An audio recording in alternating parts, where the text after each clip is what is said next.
this will make you laugh. For obviously sitting down today to record was about 22. And I was like, where are my headphones? I do this every time, Katie, don't I? Literally cannot ever remember where I put my headphones True. before we It is true. record. And I went for a run yesterday and I knew I'd had my headphones when I went for this run because I put them in. They lasted about 5 minutes and they died of battery.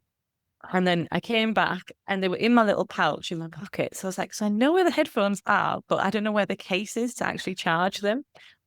So I was been running around all over the house thinking, I thought I had actually charged them. I thought I'd got in from the run and put them on charge. Like, I'm really sure I remember doing that, but obviously I didn't. I can't find the box anywhere at all. So fortunately, we've got a friend, Joe, staying with us this week.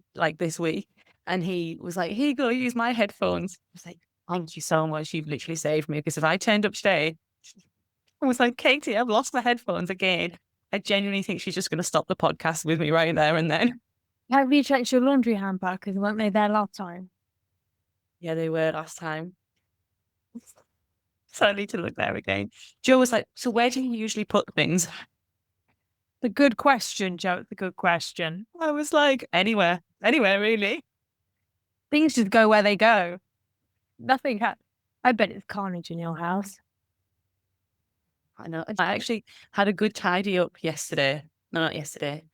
Sunday, because I knew Joe was coming to stay with us. So maybe I've just like, I'm trying to use that excuse. I've had them since I tidied. I was going to say, maybe I've tidied them away. I'm just You trying could have kept with that because no one would have known.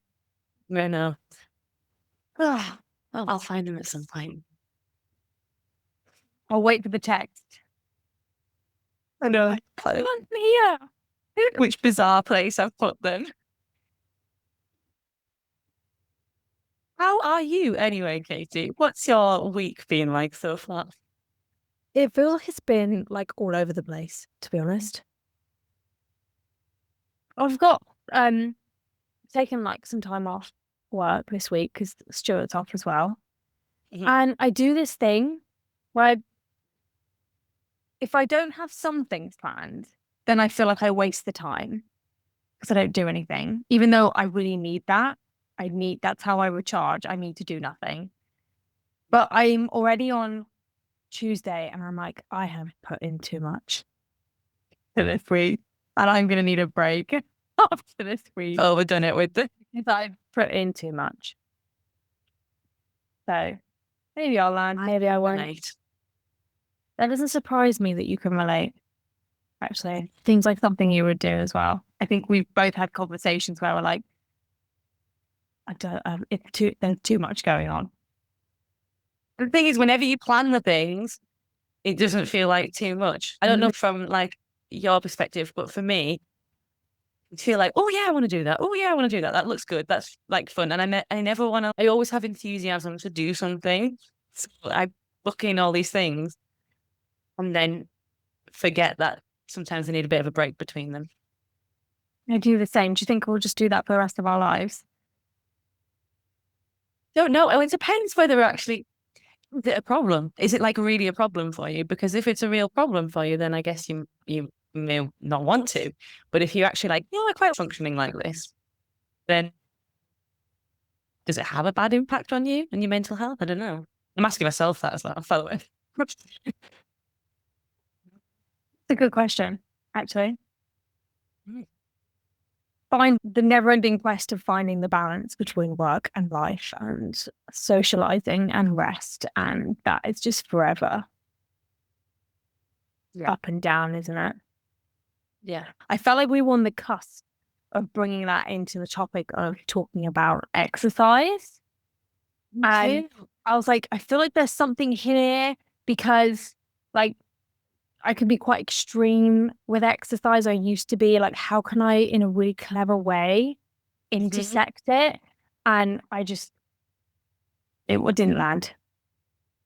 Yeah, no, I was thinking the same. I was like, this does feel like there's a tangible link somehow, but I don't actually. Brain isn't feeling creative enough with those connections right now. So that's our topic anyway, guys. Exercise. That's what we're talking about. Or exerciser. If Becca's typing the word exercise, it comes out exercise it. I literally can't spell the word exercise. That's all. I have to say it. I have to say it. I have to be like exercise. It's like necessary. I can't spell necessary. Yes, yeah. Same here. Too With many necessary, I have to think of Loch Ness. So it's got two S's and then just put a C in the middle. That's how I remember how to spell it. That's good because I just put too many C's and S's and then it just There even you my go. phone is like, we do not know what this word is. Try again. I don't know why, but I messaged Katie and 3 times spelled the word exercise wrong. And then I did an Instagram post actually for like my Instagram the other day and spelled exercise wrong. It's so killing. It's brilliant. I think I it's don't know really if I've just funny. spelled it wrong so many times now that my phone auto corrects it wrong. Yeah, we're like, it's okay. We've got her. We know what she means. Fine. Yeah. So I suppose more specifically, we're talking about having a disordered relationship with exercise and that in the context of an eating disorder or disordered eating, like how that plays a role. Because I can definitely relate to this. I'm guessing you can, Katie. Well, you've already said that you can. Big time. Yeah. So I guess, where do we start? Do we start with saying, do we start by what is a disorder? What does a disordered relationship with exercise look like? I don't know. Would that be a good place to start? Yeah. I think it can vary. I think we have our own, like I get a sense of when it starts to feel like exercise no longer becomes a choice, when it feels like something I have to do. Yeah. When I'm feeling really tired and I don't really want to go to the gym, but my brain Yeah. goes, but you always go to the gym on a Monday. So you have to go to the gym on a Monday. You have to do that.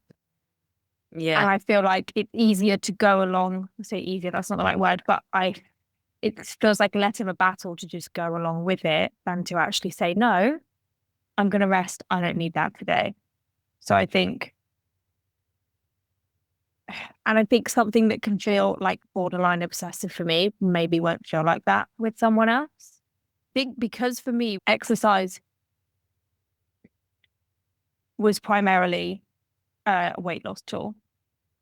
It wasn't till recovery that I really started dissecting that and rebuilding that. There's always a bit of a fine line for me that I can sit on the fence with. So, as I say, what makes it feel, did we say obsessive or disordered? Sorted. Obsessive is Disordered. something that probably Yeah. falls into that as well. When it feels like a should, when I struggle to take into account like the season I'm in or the context of my life, when I struggle to incorporate any sort of flexibility around exercise and movement, that to me is when it feels disordered. Yeah. Yeah. I would agree with you on that as well. And I guess before I go into like my personal experiences and we delve into our experiences more, I guess to extend on what you would class as disordered eating, I think of the terms like terms that are commonly used are things like driven exercise, compulsive exercise, excessive exercise. And I think these all fall under like a disordered relationship with exercise. And I think there's slight differences between them for me anyway. The way I see them is like driven exercise is what you were describing there as exercise was purely about weight loss. So there's this, as you would guess from the name, there's this drive for exercise to be about weight loss or like weight management or something to do with controlling your body. Like it doesn't feel there is like a compulsive feeling to it, but compulsive exercise is more the ritualistic aspect that you were describing with if I don't do this, then something else will happen. It feels like compulsive exercise feels like there's this need that you have to do it. And if you don't do it, there's kind of an uneasy feeling. That's how I would describe the difference. Like driven exercise is what you want to get out of it. There's that reason around weight loss, and compulsive is that feeling you must. And then excessive exercise would be, from my perspective, exercising in a kind of frequency or intensity or duration that is beyond beneficial to the body, or and often beyond, like when you have an injury and you carry on exercising, that kind of thing. So that's some of the terms that come up for me when I think about how do you describe a disordered relationship with exercise. Thanks for the clarity. I appreciate it. When I listen to all three of those, I'm like, yeah, all three, yes. Do you feel the same, or do you lean more towards one versus the other? I think elements of them all, probably the excessive exercise one the least. I have never, there was a period of time when I had an eating disorder, and I can look back and I definitely at that time was excessively exercising. I literally spent like my whole evening at the gym. That was it. And then when I look back now, I'm like, that was excessive, but I never got injuries and continue to train when I had injuries. But the compulsive exercise and the driven exercise, yes. So for me, when I had an eating disorder, exercise was, I purely saw it as I thought of exercise in terms of calories. So it was like, when I go to the gym to exercise, I wasn't really thinking about what I like enjoyed in training wise or really any kind of health benefits of exercise. It was purely about how many calories can I burn, or I've eaten X amount, so I need to burn this many calories at the gym. So it was, yeah, that was how I thought of exercise entirely. And I did feel uneasy if I couldn't exercise. I would feel like I had to do it. And not in the sense of some people say, oh, I have to exercise because it helps my mental health. Absolutely, exercise can really help your mental health. But it was more for me, if I didn't exercise, I was very critical of myself and talked very nastily about myself, or would instantly think I was going to gain weight if I didn't exercise. Or if I didn't exercise, I would feel like it affected my self-worth. I felt like I was not enough, or I didn't know who I was. So it really felt like it was such a strong need for me to exercise that was connected to my self-worth and my identity as a person. I exercised because I felt like I needed to burn off what I'd eaten, or on the other side, I would exercise so I could earn something that I wanted to earn, in quotation marks, earn something that I wanted to eat later on. So for me, I suppose that's probably more the compulsive exercise that I've described there, but it was very driven because it was all driven around weight management or weight loss. Yeah. Was exercise always something that was in the picture when you struggled with disordered eating? Yeah. Yeah, it was. Yeah. It was always there. I still exercise now, and actually really, this is the hard thing because I actually really enjoy exercise and I'm a very active person, and I'm a high energy person. So it's quite difficult, I think, if you are someone that actually does genuinely like exercise as well, when you're in that kind of disordered relationship with exercise, to make that definition of whether you're exercising because you genuinely like it, you like moving your body, or whether it is for other reasons. And I think that's like, now when I exercise, I do exercise because the exercise I'm doing is something I actually enjoy doing. Whereas at the past, it's not that I actually, like, I genuinely like moving my body. So I could trick myself into thinking it was something I like doing. But actually, really, if I was honest with myself, the reason I was exercising was about my body shape and size. Yeah. Yeah. Yeah. Yeah. I think What it's about you? Sorry, go on. No, you go. No, you go. Well, just off the back of what you were just saying there, the last few years of my eating disorder, before I decided to recover, I really fell in love with weight training. And I'd dabbled in it a bit before, but always in a way of like, I feel like I should be enjoying this. But Mm. Like when people tell you weight training is really good for you and this, that, and the other. And I just always did it, but I didn't really enjoy it. And then I had personal training sessions and I started loving feeling strong. I loved feeling powerful, but I very quickly noticed that my body changed as a result of weightlifting. Then it was a case of like, I've got to keep this up now because people would comment. And I was at the time also restricting food as well. But it got to a point where I felt like I was chasing it. I had to keep going, and I would bring in more exercise. It was no longer I go to the gym like 4 times a week. It was like, no, if you're doing this, then you also need to be doing this, all the while not eating enough food. And I feel like I was holding on really tightly to it because, as I said, my body had changed. People had commented on the fact that my body had changed. And I was aware that it was changing. And I liked that it was changing because that's what I wanted. But I latched onto that. And it felt like the minute I stop, I will lose this.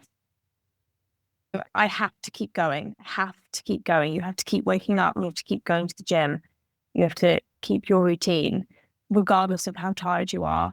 I remember driving myself to spin classes late at night and definitely not feeling well and making myself do it because I had to keep up what I had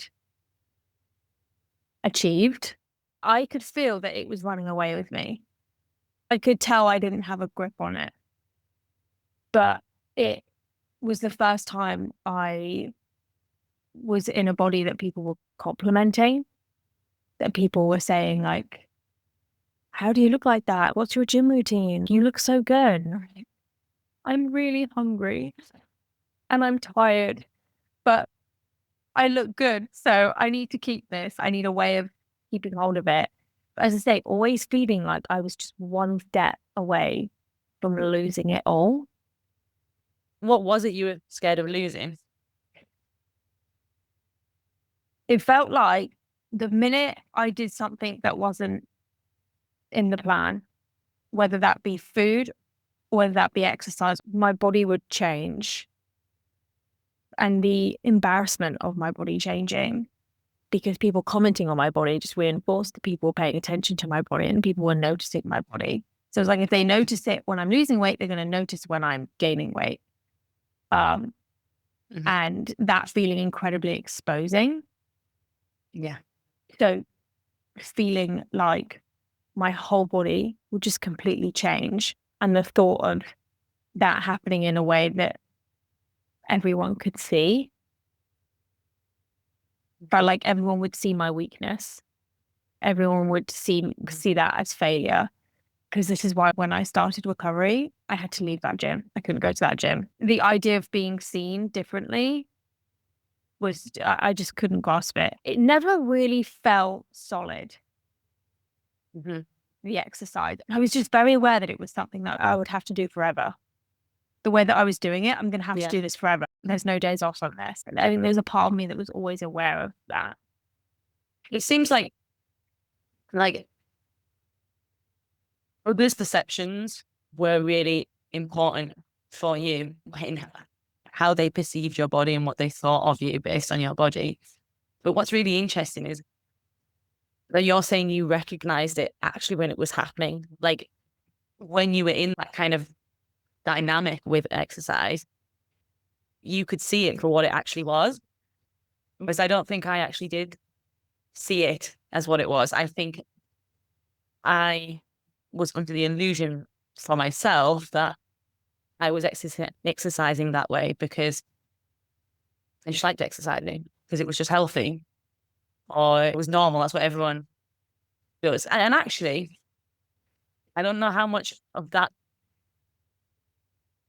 is an illusion because I think if you look a lot at personal trainers and the fitness industry, I don't really usually like to use this word so much, but it can be really toxic. Like a lot of it is around like weight loss and a lot of kind of the way we see exercise being encouraged is driven. It is about a driven exercise. We see so many of these transformation, like before and afters pictures from someone who's taken part in this exercise program for however long. You hear it a lot. Like I hear it a lot at the gym and in like gym classes, personal trainers being like, push yourself hard because of your bikini body, or you need to do this after the weekend you've had. It's actually there. So it's very easy if you're exercising in that way to think that's also like healthy way to think about exercise. Well, yeah, if you think about the question of like, okay, what is a normal relationship with exercise? What does that look like? I don't know. And that's something that I am still figuring out now, to be honest. I think I've talked before about how when I started recovery, I had to take exercise off the table. I had to stop doing it because I was as well like doing the Apple Watch. So everything was calories, everything was tracking. I needed to remove that because I couldn't tackle food and exercise. It was too much. And I think my body at that point was knackered. I really needed to the rest, really.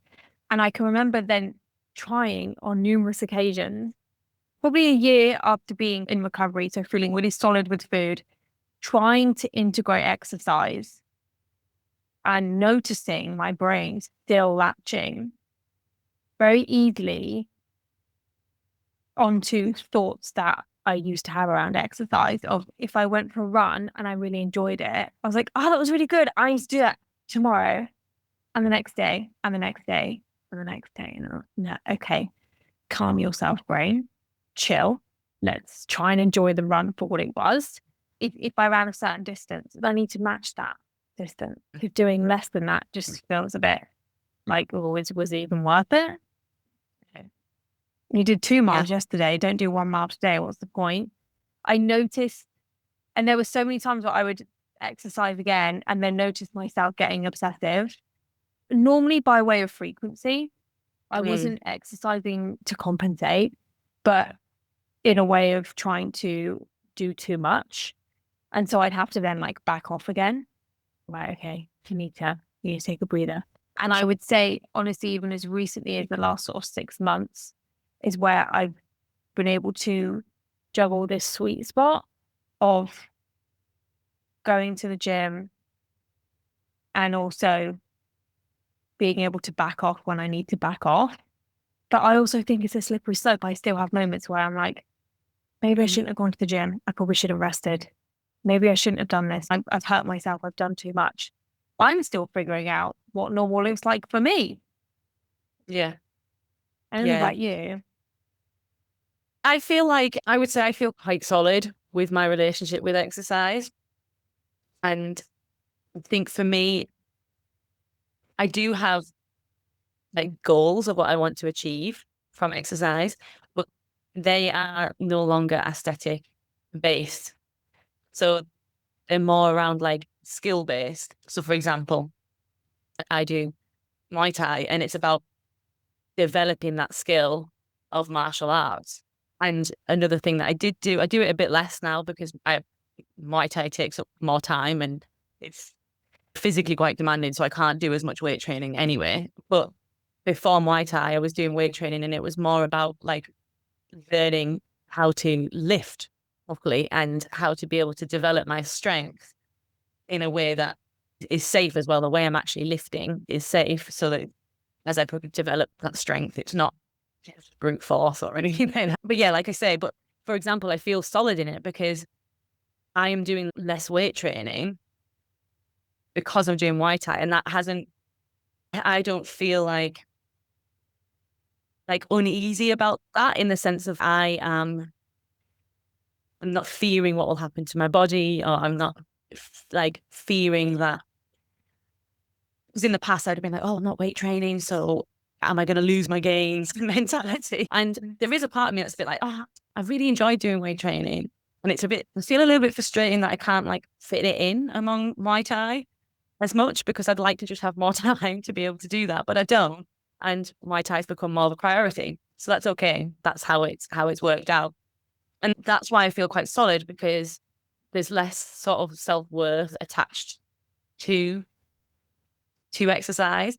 And also being able to make that decision from like a place of what's best for me physically as well, rather than in the past, what I would have tried to have done is done it all and just been absolutely knackered. And I'd have been going to Muay Thai with really bad like aches because I've been weight training and then not being able to weight train properly because I'm tired from Muay Thai, but still trying to fit it all in. And now I'm like, it is what it is. Right now, I'm really into Muay Thai. In the future, I might really be into something else, like some other form of movement. And that's okay. It's going to change. But underneath all of that, even like the goal to get better at a skill, the main reason why I'm going is because I actually just enjoy it. Like I am enjoying how I'm moving my body and having fun with it. And I'm having fun learning a new skill. And there is obviously going to be physical health benefits, but that feels like a byproduct of me just enjoying doing something. Yes, basically, yes, to everything you just said. Because you reminded me that it's been probably near enough 18 months where I started pole dancing. And it's really hard. It is, Oh no, I've done it. It's really hard. Not for the faint-hearted. Like they make it look easy, but it was the first time for me doing something that was moving my body that had nothing to do with what my body looked like or would look like, which sounds kind of strange because it's quite exposing being in a pole dancing class. And I think I've done posts about this before ages ago in the past when like having to wear shorts, like really short shorts, because you need the skin. That is what grips you to the pole. Like you need that. I bet you get some nasty bruises. I did. Should see the state of me. To be honest, that's what it's like with Muay Thai. Like we will have had conversations about it. I'm literally covered in bruises. It's bad, isn't it? Can't help it. Can't help it. But it took me some time to get used to like seeing myself in short shorts, and that was one side of things. But noticing each week without doing anything else in between those sessions, like getting stronger, being able to lift myself up. And then that was actually wanting to improve in pole was one of the instigators for going back to the gym because I was like, I really want to work on my upper body strength. I want to be able to pull myself up better. I want to be able to do all these things. That was, as I say, the first time that I've actually really intentionally incorporated exercise for something outside of aesthetics. And let me tell you, it is far more enjoyable. Okay. I don't even know how to explain it. When you're not paying attention to your body, which I say that if you need to do, it's not. The biggest thing for me being able to shift the intention behind the movement. I think if I had gone back to the gym because I wanted to weight train, I think it would have felt like I should be weight training. And I think I would have very easily slipped into doing what I always used to do because that's all I knew. But I had a PT session and she wrote me a plan that focuses on my upper body strength that I would need to get better at pole. So it really feels like I'm going to the gym to do better for strength. It feels like a for hobby. Physical reason. Yeah, it does. And because I love going to pole and doing things that I couldn't do 6 months ago and being able to try new things and being able to challenge myself in a way that I can't do anywhere else. And again, the fact that it is so removed from the way that my body looks is so freeing. Yeah. Yeah. It is really freeing. I think the other thing about I think the intention behind why we exercise is really important when playing a role of, is this a healthy relationship with exercise or not? I think the other thing for me is actually nourishing my body properly to be able to exercise is another thing that I noticed now that I didn't used to do. My goal in the past was to eat as little as possible and burn as many calories as possible through exercise. Whereas now, if I'm going to be challenging myself physically, I need to be fueling it. Like I need to be getting lots of food in there to be able to help with that. That's a big difference in why I'm like, yeah, I feel solid with it now because I'm seeing food as something to help with that rather than something to minimize calories as much as possible. And when you notice that through your own experience, because I've learned with my body, my hunger tends to increase the day after I've done intense Hmm. exercise. So I used to find myself like going to the gym, eating normally, not eating more to factor into the exercise, and then finding myself ravenous the next day. Whereas now, because I have more of an embodied sense with the way that my body works, I Hmm. can preempt that. And Yeah. I also know that if the next day I'm probably going to still need more food, and that's okay. That's because I'm exercising. But I think if I was disordered, I think that's where the tug of war would have come in. This is the thing with exercise, why I think can come, it can fall into that place of, can be very easy for people to fall into that place of needing to do more, especially if you have perfectionistic traits, right? Because exercise is something that can be like tracked and monitored very easily. And therefore it can be easy to fall into, oh, I'll run this faster next time, or I can run longer next time, or I can lift heavier next time, or I can do more reps, I can do more sets, I can do more exercises. I can burn more calories. It's a very easy kind of behavior for the eating disorder mentality to latch onto because of that way that you can track it and record it. And if you are feeling like you're not enough, or the perfectionist tendency to feel like you always have to do more, prove yourself, to prove your worth, to prove that you're good enough, then there's exercise waiting for you. It's like almost like a perfect storm, isn't it, for you to go into that? Yeah. Yeah. And that's how I see it was for me. And you can fall into analyzing things so much of, if I just altered this here or focused on my form like this, then these would be the benefits, this would be the outcome. So again, the perfectionistic brain loves to be able to pay attention to all these little tiny details and to be able to like work on each one and tweak each one until we found whatever that perfect combination is. And again, exercise gives you that. You could do this exercise, but move your arm in a certain way, and then you get actually a different benefit from it. So you can really, the brain can massively go into hyper focus when it comes to exercise. And I think when the focus becomes the numbers, doesn't it? It becomes analytics when it all becomes about burning calories or strength and all this kind of stuff. We disconnect from ourselves, we disconnect from what our body's saying. It totally cuts us off from any flexible thinking. There was a time in my life where I didn't have the capacity to think about things. Food took up so much of my headspace that I needed exercise to feel like ticking a box. Like Mm. I needed that. I say needed, probably not in a good way, but I wanted that kind of structure. I wanted to just be like, this is what I do and I have to do it. And there's no negotiating. But I didn't have the energy to negotiate it. I didn't have the mental capacity to be like, oh, let's check in. Maybe I don't need exercise. No, I don't, because then I just felt guilty for not doing it. And then it would impact how I would eat. And I didn't like that. And I'd feel like I was on a back foot. So it just felt like the easier thing to do was to just keep doing it and just to try not to think about it all that much.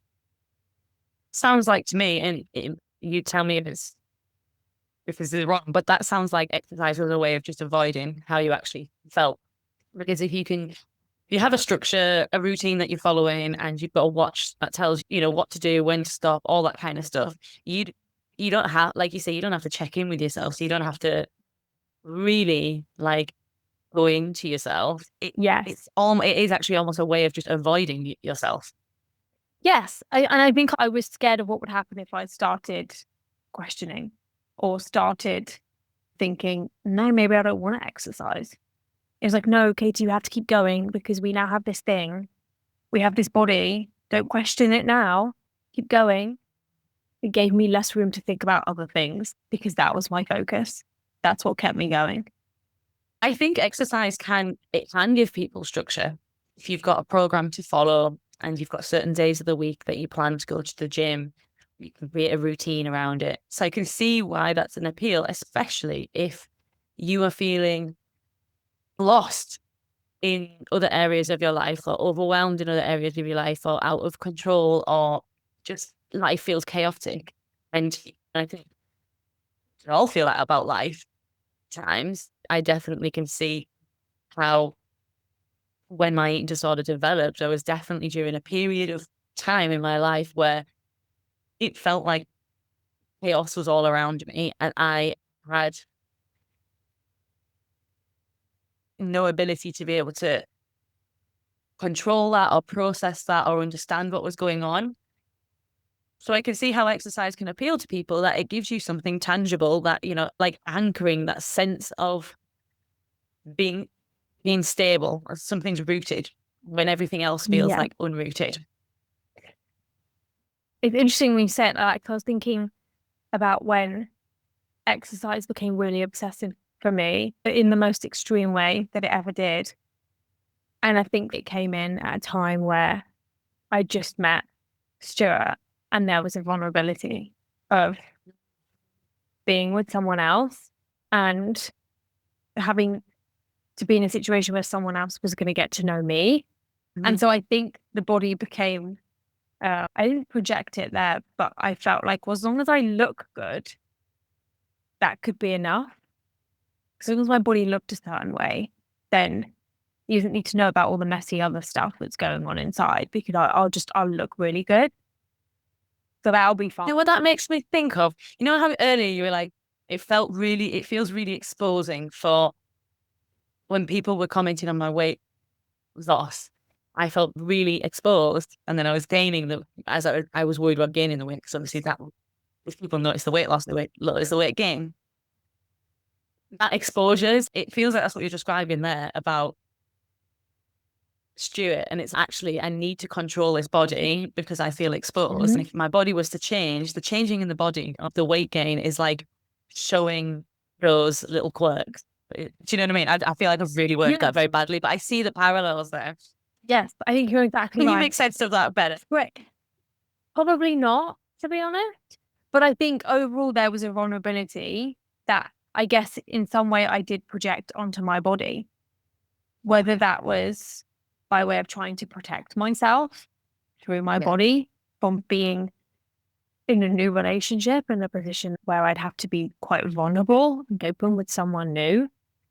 And I think because I was dating him and we were getting into a relationship, then it felt like, well, now I have to keep hold of this, because otherwise he's going to see me as messy. Like, because I think as well in my head, if I'm not this fit aesthetic, then I'm this messy, just mess of a person.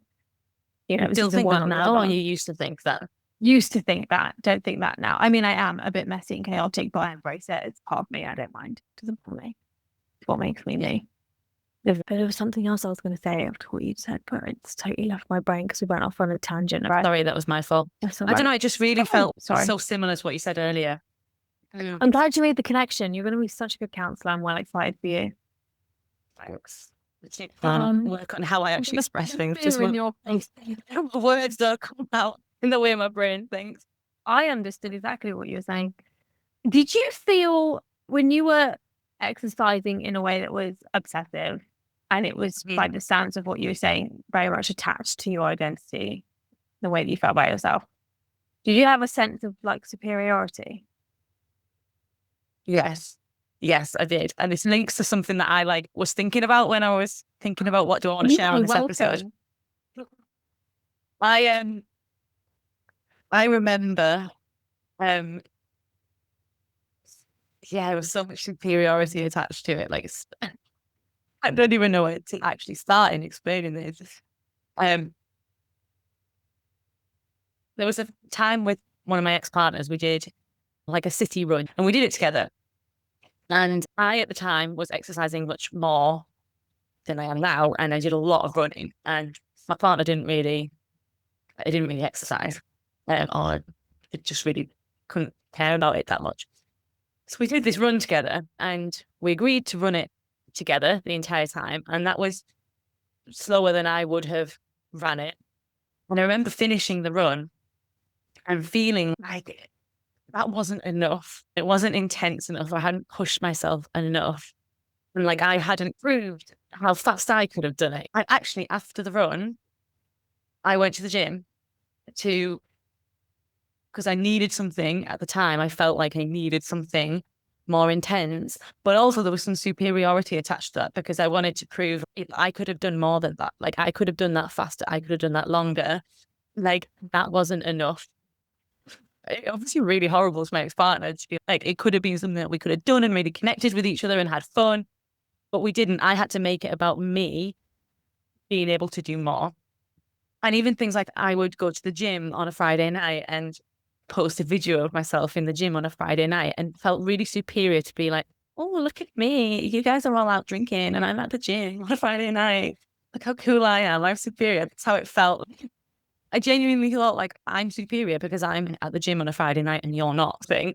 And it was such a big part of my identity, like being the person who was the fit one, and people would comment like, oh yeah, you'll have no problem doing this, or oh, that would be easy for you, or a lot of comments about how I was fit from people like family and friends.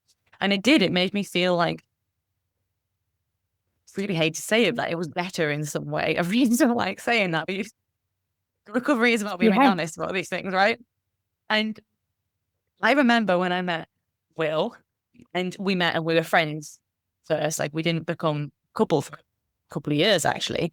And he was into like weightlifting in the gym and stuff like that. And we met at work and we were chatting about that and we had this shared like and hobby. And I remember the first time we went to the gym together because we'd said, oh, let's go to the gym together because it's something that we're both interested in. And it was the first time that I was in a situation where I was like training with someone who I felt was like fitter than me, stronger than me, or knew more about fitness than me. That was another thing, to feel like I knew a lot about fitness, that I like always knew more than other people about fitness. And I got put in this situation with Will where I didn't actually, because he was actually, I think, was he qualified as a personal trainer at the time or qualifying? And I had qualified as like in fitness like years ago, but I wasn't working in it now. And there was something about the way he trained and his fitness and his strength and the way he talked about exercise that was so threatening to me, because I was like, oh, like this person actually has outfitted me. Like they're the fit one now. I'm not the fit one. And I don't even think Will knows this. So if he listens to the podcast, like this is going to be so eye-opening for him. And we were in the gym and he was just encouraging me to go lift weights with him. And I couldn't. And I had a panic attack. It was the first time I've ever actually had a full-on panic attack. I went to the toilet in the gym and it was like hyperventilating and I was crying and I was shaking and at the time I actually couldn't make sense of it. I didn't know at the time why I like felt like that. But looking back at it retrospectively, it was because like it threatened my sense of self so much because I couldn't be that fit one. And I might have potentially had to go into the situation with training with him and actually not be able to lift as much or not be able to push myself as intensely as he could, or might do things that are not optimal. And someone else would be able to see that because they actually had the knowledge themselves to be able to see that in me. And oh my God, I remember at the time saying to Will, she's really anxious because it's a new gym environment, and I don't like this new environment. Like I feel just really anxious because I don't know where I am. And in the end, we trained separately. He went and did his thing, and I just ran on the treadmill because it was like, okay, running on the treadmill for me feels like a safe thing to do. And I knew that Will wouldn't run because he's not really into running. So I was like, okay, I can stay over here and I can run and I can be superior at this because you're not going to come on the treadmill and you're not going to run. And if you do, you're not going to be able to run as far or as long as me anyway. And it's so fascinating to look back at it and to see like how much of my identity was wrapped up in being the fit one, that in that situation, I had a full on like little breakdown in that moment because that identity no longer existed in that situation.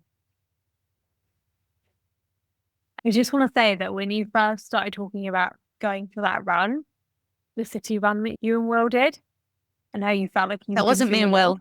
That was You me and wasn't my you and Will, ex. sorry, you and your ex. When you said that, I felt like I don't feel like I'd done enough. Like my brain would have been like, go again. Let's go back to the start line. Let's go again. It didn't at the time feel worth it. And it's like, you've done a certain amount. But like, how did you navigate that with Will? Like being in that situation that felt so threatening to you to the point of inducing a panic attack. And especially at the time, because you didn't even realize that was what was going on. Did you go back to the gym with him after that? Or was it something that was like, I'm not doing that again? Yeah, no, we did. And we do exercise together now. Like we do go to the gym together. It was something that I gradually had to work on. And there was many moments where I did get like really anxious about being in the gym with him.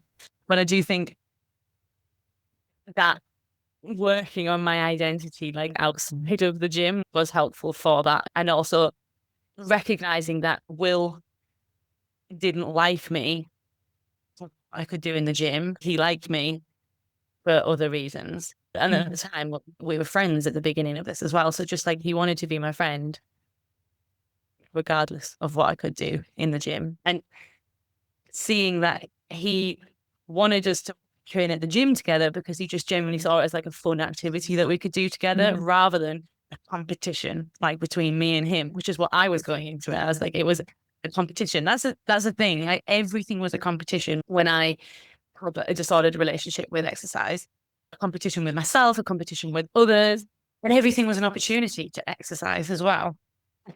Yeah. I remember when I had this disordered relationship with exercise, like I would walk everywhere, I would cycle everywhere, even if it took me so much longer. And actually doing that meant that I wouldn't be able to do other things with my evening. I don't care. I'm going to walk, I'm going to cycle because that's exercise.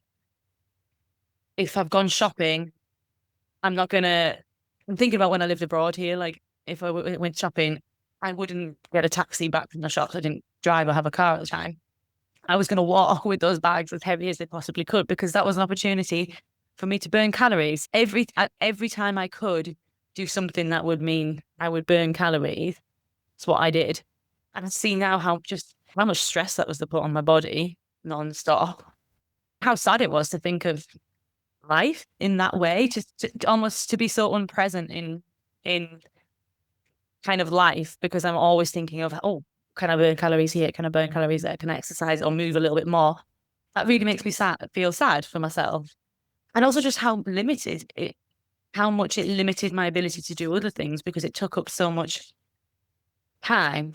I was never someone that would cancel plans to exercise, but definitely I didn't take other opportunities to do things because I would prioritize like going to the gym or exercising in some way. I think with the exercise, like there is no real finish line. You just keep going. You don't get to a point before you know it, or at least for me anyway, you just add more and more in. As you said, like it became that every opportunity, it was an opportunity to burn calories and to exercise and to move. And again, it's no longer paying attention to what makes sense for you and what your body may need in a moment, because that's not what's important. And I think these things, like you said, Apple Watches, some people they might work for, great, that's fine. I'm never going to say a blanket statement of something is awful because everyone has different relationships with things, but can be one of the dangers, I think, with these things like Apple Watches and trackers because they do take you outside of yourself. And they take you away from you having that like interoceptive awareness of what's going on in your body and what you need, you know, that embodiment that you're saying. Also, the fact that it's nonstop because they are constantly tracking like your heart rate, you know, how many steps you've done, the distance, all of that. So it is constant. So then exercise can just become a constant thing that you're thinking about. I do have an Apple Watch that I wear that I stopped wearing in recovery because it wasn't helpful. And to be fair, I've removed all the kind of settings. So like I don't get any of the you need to stand little notifications. I have none of that. I can't see any of that. But my brother, he has his. And when he knew I had mine, I remember him saying to me, and this wasn't long ago, He was like, we can connect to each other and we can set up competitions and we can reach our move goals. And then I can get notified when you've worked out. And I was like, I so appreciate that because he lives in Australia and it would be a lovely, to him, it's like a lovely way for us to connect with each other and still be kind of bonded. But I was like, for me, instantly, no. Like, I know myself and I know that is a slippery slope. I do not need to be told by my watch that I need to meet my move goal and that I need to get up and move. I said I can't do that. So I've done far too much unpicking to go back to doing that again. So I said, it works for you and that's fine. I personally know my limit and I can't do that because I just know, and I know myself and that's okay. It works for me. It's fine.